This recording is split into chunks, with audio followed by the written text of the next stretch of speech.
जितने हमें वॉच कर रहे हैं को वेलकम। कलाम खुदा में से आज पौलुस रसूल के खतूत में से जो कुरिन्थियों की कलीसिया को लिखा गया पहला खत है, उसका 15वां बाब है और उसकी 19वीं आयत मुकद्दसा जो है उसको हम तिलावत करेंगे। खुदा की बंदी एस्टर कलाम का ये हिस्सा पढ़ने में हमारी मदद करेंगी, तो मेरी दरख्वास्त है कि आप ज़रूर पहला कुरिन्थियों 15वें बाब की 19वीं आयत मुकद्दसा जो है हमारे साथ मिलकर पाक कलाम में से देखें।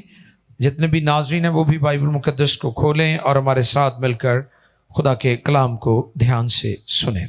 जी, खुदा के कलाम मुकद्दस में रकम है, अगर हम सिर्फ इसी जिंदगी में, हाँ क्या लिखा है, अगर हम सिर्फ इसी जिंदगी में मसीह में उम्मीद रखते हैं तो सब आदमियों से ज्यादा बदनसीब हैं। पाक कलाम के पढ़े, सुने और समझे और कबूल किए जाने पर खुदावंद की बरकत सबके आमीन। बड़ा सख्त ये हवाला है हमारे लिए। आज का जो पैगाम है, जो आयत मुकद्दसा पढ़ी गई है, इसमें जो खूबसूरत पैगाम है जो हम तक आज खुदा अपने कलाम के वसीला से पहुंचाना चाहता है,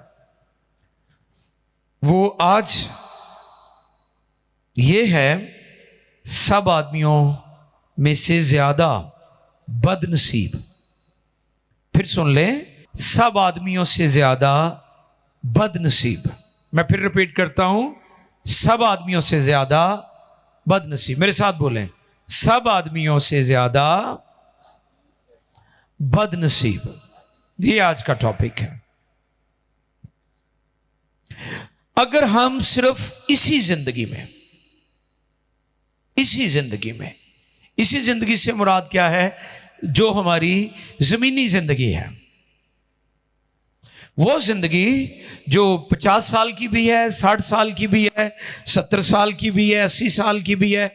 पाकिस्तान में लोगों की जो औसतन उम्र है वो बहुत थोड़ी है, 60-65 साल के एवरेज है यहाँ पर, या बल्कि अगर हम देखें तो ये और भी नीचे आती जा रही है और लोग जवानी में इस दुनिया से जा रहे हैं। और जो मगरबी ममालिक हैं, वेस्टर्न वर्ल्ड है, वहाँ पर लोगों की 80+ या इससे भी ऊपर लोग जाते हैं और फिर ये ज़मीनी ज़िंदगी उनकी ख़त्म होती है। कलाम फरमाता है, अगर हम सिर्फ इसी ज़िंदगी में, जो ज़िंदगी ज़मीन पर हम गुजारते हैं, अगर इसी ज़िंदगी में मसीह में उम्मीद रखते हैं, हम यीशु के पास सिर्फ इसलिए आते हैं कि वो हमारी जिस्मानी ज़रूरतों पूरा कर दे, तो फिर कलाम फरमाता है, तो सब आदमियों में सबसे ज्यादा बदनसीब है। ये बदनसीबी है उन लोगों की जिन्होंने रूहानी जिंदगी को सिर्फ जिस्मानी चीजों के साथ जोड़ा हुआ है। कई लोग कहते हैं जी उसको बड़ी बरकत है जी, उसको बड़े पैसे ने, उसको बड़ा घर बड़ा उन्हें वधिया बनाया है, टाइलां बड़ियां उन्हें प्यारियां लगाइया ने, हाँ जी, ऊपर खुदा मेरा चौपान है, मुझे कमी न होगी, वो भी लिखा हुआ है। तो फिर जब पता चलता है कि जी वो कारोबार कादा करता है, तो फिर कहते नहीं यार, वो कारोबार वो अपना प्राइवेट ही है, कोई प्राइवेट ही कारोबार है। तो कई रिश्वत को भी कहते हैं ना, आपको पता, कहते जी तनख्वाह तो चलो थोड़ी है, उत्तों काफ़ी बन जाते हैं। आपको पता है, लोग इस तरह की, लोगों ने ये जो वर्ड है ईजाद किए हुए हैं रिश्वत के लिए, ठगियों के लिए, बेईमानियों के लिए, और फ्रॉड और धोखेदही से जो दौलत जमा करते हैं, वो कहते हैं वो ऊपरों बड़े पैसे बन जाते हैं। उन्होंने मानते ही नहीं है कि ये गलत काम है, वो कहने ऊपरों बड़े पैसे मिल जाते हैं। मैं आज आपकी खिदमत में ये पैगाम रखना चाहता हूँ, वो लोग जो सिर्फ इसी जिंदगी में उम्मीद रखते हैं, कलाम फरमाता है, वो सब आदमियों में से ज्यादा बदनसीब है। ये बदनसीबी है उनकी, ये नफे का सौदा नहीं है। चर्च आना ये बड़ी गौरतलब बात है। कई लोग चर्च आते हैं सिर्फ अपनी बदनी शिफा के लिए, ऐसे ही है ना, दुआ के लिए आते हैं। कई तो ऐसे हैं वो मीटिंग से पहले आ जाए, वो कहते हैं जी हम दूर से आए हैं, साढ़े लिए दुआ कर दो ही वापस जाना कि सानू शिफा मिल जाए, हमारे लिए दुआ कर दे, हमारा प्रॉब्लम हल हो जाए। वो सिर्फ चर्च इसीलिए आते हैं। उनका मकसद, उनकी आने की जो तरजीह है वो ये नहीं है कि हम खुदा का कलाम सुने, हम खुदा का कलाम सुनकर तौबा करें, हम कलाम सुने और बपतिस्मा लें, हम पाकरू को हासिल करें, हम पाकरू की जुबानें बोलें, हम खुदा की नेमतें हासिल करें, पाकरू की नेमतें ऑपरेट हो हमारी जिंदगी में। उनका हरगिज़ ये मकसद नहीं होता। वो अपने और मकसद के लिए चर्च में तशरीफ लाते हैं। और कलाम उन्हें क्या कहता है? कलाम कहता है अगर हम सिर्फ इसी जिंदगी में मसीह में उम्मीद रखते हैं तो सब आदमियों से ज्यादा बदनसीब है। ये बदनसीबी है, ये बदनसीबी है उन लोगों की जो सिर्फ अपनी जिस्मानी जरूरतों के लिए खुदा के कदमों में आते हैं। अगर हम कुलुस्सियों 3 बाब की दूसरी आयत पढ़ें, आओ देखिए खुदा के कलाम में से एक और हवाला हम देखेंगे। यह भी बड़ा ख़ास है इसी मुनासबत से कि हमें ज़मीन पर की नहीं बल्कि आलम बाला की चीज़ों की तलाश करनी है।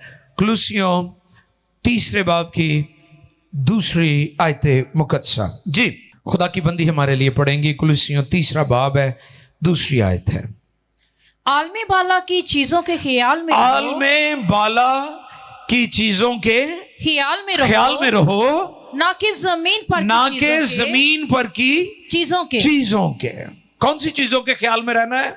आलम बाला। यानी ये नहीं कि आप चर्च में आए और आपके ख्यालात जो हैं वो सिर्फ जिस्मानी चीजों के लिए हैं। कलाम खुदा फरमाता है कि हमारा बाप हमारे मांगने से पहले ही जानता है, उसे पता है। अगरचे पाक कलाम में लिखा है मांगो तो तुमको दिया जाएगा, ढूंढो तो पाओगे, खटखटाओ तो वो तुम्हारे लिए। ये रिलेशन की बात हो रही है कि हमने अपने बाप से बात करनी है, गुफ्तगू करनी है, उसके कदमों में वक्त गुजारना है। दर हकीकत वो हमारी जरूरतों को पहले ही जानता है। इस बात को अंडरस्टैंड करने की जरूरत है। पौलुस रसूल हमें नेक्स्ट लेवल पर लेकर जाना चाहते हैं कि हमारी तरजीह जो है जमीनी जिस्मानी चीजें नहीं होनी चाहिए। हमने खुदा बाप और उसके बेटे और पाकरू की मर्जी और रहनुमाई में चलना है। और कलाम फरमाता है पहले ढूंढो तुम उसकी, तो बाकी जो चीजें हैं वो तुम्हें खुद ब खुद मिल जाएंगी। हमने रासबाजी की तलाश करनी है। आज प्रॉब्लम यह है कि लोग सिर्फ जिस्मानी ख्वाहिशों और जरूरतों के लिए उसके हजूर आते हैं, खुदा से मोहब्बत नहीं करते। हमें इस बात को अंडरस्टैंड करना है और पौलुस रसूल हमें नेक्स्ट लेवल पर लेकर जाना चाहते हैं। हमारे नजदीक खुदा का कलाम, खुदा और उसका बेटा यीशु और पाकरू कीमती होना चाहिए, चीजें नहीं। हमारे लिए खुदा कीमती है, उसका कलाम कीमती है, हमारा ईमान कीमती है, पाकरू में जिंदगी बसर करना ये हमारे लिए जरूरी है। और मैं गौर कर रहा था यहूदा के बारे में कि यहूदा इस्करियोती ने क्या किया। उसने यीशु मसीह का सौदा कितने सिक्कों में किया? 30 सिक्कों में किया। और एक खादिम ने बड़ी खूबसूरत बात की। उसने कहा उसने यीशु का सौदा नहीं किया, उसने अपना सौदा किया था। आमीन। यहूदा इस्करियोती ने 30 सिक्के यीशु की कीमत नहीं लगाई, उसने अपनी कीमत लगाई थी। यीशु मसीह तो बेशकीमत से कौन खरीद सकता है? उसका कौन सौदा कर सकता है? उसकी कीमत कौन लगा सकता है? यीशु मसीह तो बेशकीमत है। यीशु मसीह का मोल, उसका सौदा कौन कर सकता है? वो तो खुदा का कलीमा है, खुदा का कलाम है। और पाक कलाम यूहन्ना की इंजील फरमाती है कि वो तो क्रिएटर है। इब्तिदा में कलाम था, कलाम खुदा के, और फिर कलाम मुजस्म हुआ। और आगे लिखा है कि सब चीजें उसी के वसीला से पैदा हुई, सब चीजें उसी के वसीला से पैदा हुई। यानी कलाम कलिमा क्रिएटर है, तख्लीककार है। तख्लीक कलाम की कुदरत से हुई है। तो यूनिवर्स जो है, कायनात जो है, उस कलाम की है। यीशु मसीह हमारे लिए बेशकीमत है, अनमोल मोती है, और कोई शख्स उसकी कीमत नहीं लगा सकता। यहूदा ने अपनी कीमत लगाई थी, उसने अपना सौदा किया था। आज भी बेशुमार लोग अपने ईमान को बेच रहे हैं, सौदा कर रहे हैं। दाऊद कहते हैं, मैं खुश होया जो मैनू कि आओ यहोवा दे। कईयां दा आनु दिल नहीं करता, उन्होंने धक्के ना लैके आते हैं कई। वो कहते ये आ नसी रहा, इन्होंने मैं चल आ जा यार, तेरी मेहरबानी। इसकी क्या वजह है? इसकी वजह यह है कि खुदा उनके नजदीक कीमती एवं ही है। ठीक है, जो चले गए तो चले गए, नहीं गए तो ना गए। जो लोग मजबूर होकर खुदा के घर में आते हैं, मजबूरी के साथ परस्तिश और इबादत करते हैं, बार बार कहने से उन्हें खुदा के घर में लाया जाता है, उनके लिए मेरा पैगाम है कि अगर आप ये समझेंगे कि खुदा मेरे लिए कीमती है, उसका कलाम कीमती है, उसका बेटा कीमती है, रुल कुछ मेरे लिए कीमती है, खुदा के घर में जाना जरूरी है, तो फिर आप भी दाऊद की तरह कहेंगे, मैं खुश होया जो मैनू आखन लगे आओ यहोवा दे। क्योंकि आप फिर समझते हैं कि खुदा मेरी दौलत है। चर्च, कलीसिया को आज अंडरस्टैंड करने की जरूरत है, कलीसिया को समझने की जरूरत है। बड़े अफसोस के साथ ये बात करता हूं, अक्सर कहता हूं कि चर्च को कमर्शलाइज कर दिया गया है। चर्च ऐसी जगह अब नहीं। आप मोस्टली सर्विसेज को देखें, उसको जैसे लग रहा है जैसे कमर्शियल हो चुका है चर्च। इब्तदाई कलीसिया पर जब हम गौर करते हैं, उनके लिए जगह इंपॉर्टेंट नहीं होती थी, लिखा है कि वो हर रोज हैकल में जमा हुआ करते थे और सादा दिली से घरों में खाना खाया करते थे। उनकी सब चीजें मुश्तरका थी, वो फेलोशिप रखते थे, और कलाम में लिखा है जमा होने से बास ना हो। जब खुदा हमारी दौलत होगी, जब खुदा हमारे लिए कीमती होगा, तो फिर हम खुशी और शादमानी के साथ उसकी परस्तिश और इबादत करेंगे। और फिर आज बड़ा जरूरी है कि यह बात सिखाई जाए, क्योंकि खिदमत में भी आज लोगों को देखा गया है कि वो टाइटल पर बड़ा जोर देते हैं। अभी खिदमत नहीं है उनके पास, वो कहते नहीं टाइटल होना चाहिए, खिदमत बाद में भी कर लेंगे। ठीक है, कई लोगों को पकड़कर उन्हें मखसूस कर दिया जाता है कि चलो जी तुसी उन खुदा दी खिदमत करो, कोई नहीं खिदमत भी आपे मिल जाएगी। लेकिन मैं समझता हूं कि खुदा पहले खिदमत देता है, फिर उसके बाद टाइटल होना चाहिए। कई लोग पहले टाइटल ले लेते हैं, खिदमत बाद में करते हैं। लेकिन हमें याद रखना है कि खिदमत इंपॉर्टेंट है, टाइटल इतना जरूरी नहीं है। और फिर कलीसिया जो है वो दुआ करने वाली होनी चाहिए। आज कलीसिया ज्यादा दुआ करवाने वाली है। इब्तदाई कलीसिया जो थी वो दुआ करने वाली कलीसिया थी। आपको आज जगह जगह दुआ करवाने वाले मिलेंगे, दुआ करने वाले नहीं मिलेंगे। जब हम दुआ रोजे की इबादत करते हैं, उसमें हमारे पास 60-70 के करीब लोग होते हैं, कम समटाइम ज़्यादा भी हो जाते हैं। लेकिन मैं इस बात पर ज़्यादा जोर दे रहा हूं कि हमें दुआ करने वाले लोग चाहिए, दुआ करने वाले लोग चाहिए। हमें दुआ करवाते हैं लोग, खुदा काम करता है, इस बात के लिए हम शुक्र करते हैं, ये एक मिनिस्ट्री है। लेकिन आपको दुआ करनी है, खुदा दुआ करने वाले लोग जो हैं उनको देख रहा है। और फिर जब हम इब्तदाई कलीसिया पर और आज की कलीसिया पर गौर करते हैं, और इब्तदाई कलीसिया थी, पहली सदी की कलीसिया, पहली सदी के जो ईमानदार थे, उनके पास वसाइल कम थे, लेकिन उनके पास रूह की मामूरी ज़्यादा थे। आज की इस दौर की, इस ज़माने की कलीसिया के पास वसाइल ज़्यादा हैं, लेकिन मामूरी इनकी कम हो गई है। ये गौरतलब है। आपको पता है जब रसूल हैकल में जा रहे थे तो वहां पर एक शख्स मिला जो मफलूज था, ठीक है, और उसने रसूलों से चाहा कि वो उसकी हेल्प करें। तो कलाम फरमाता है, उन्होंने कहा सोना चांदी तो हमारे पास नहीं है, लेकिन हाँ हम ये कहते हैं कि तू यीशु के नाम से उठ और चल फिर। ये गौरतलब बात है। पहली सदी की कलीसिया और ईमानदारों के पास सोना चांदी नहीं था, मालो दौलत थोड़ा था, लेकिन उनके पास रूहानी दौलत बहुत ज्यादा थी। उनकी मिनिस्ट्री में बीमार भी शिफा पाते थे। और जब इस पैगाम को मैं देख रहा था, मैं गौर कर रहा था कि पतरस और पौलुस रसूल को सबसे ज्यादा अमीर होना चाहिए था। क्यों ज्यादा अमीर होना चाहिए था? क्योंकि उनके साए से और पटके से लोग शिफा पाते थे। हालेलुया, गौर करें इस बात पर। उनको सबसे ज्यादा दौलतमंद होना चाहिए था, क्योंकि उनकी मिनिस्ट्री बड़ी स्ट्रांग थी। और कलाम फरमाता है कि पतरस जब गुजरता था तो लोग अपने मरीजों को चारपाइयों पर लाकर रख देते थे कि पतरस रसूल का साया पड़ेगा और ये मरीज उठ बैठेगा। आप अनॉइंटिंग पर गौर करें, आप मिनिस्ट्री पर गौर करें।